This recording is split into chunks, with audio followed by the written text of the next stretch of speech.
take whare ia nei kua whakatahangia te kotahi ira wha piriona tāra ki te whakatika i ngā take whare ki roto o Tāmaki Makaurau kia āwhina i ngā whānau kia whai whare ai rātau.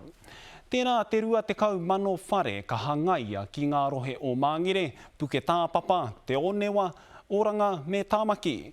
Hei tā te minita take whare a Megan Woods, koe nei te ara kia māmā ke te utu ki te hoko whare. 6,000 of these will be public houses, 4,000 replacement, 2,000 additional houses.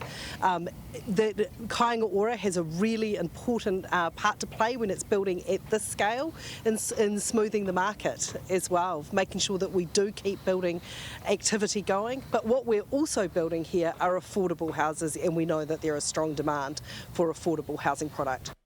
Hei tāna no ka tukuna etahi o enei pūtea ki te tautoko ake i te whanaketanga o te kaupapa Kāinga Ora ki ngā rohe e rima nei anō hoki.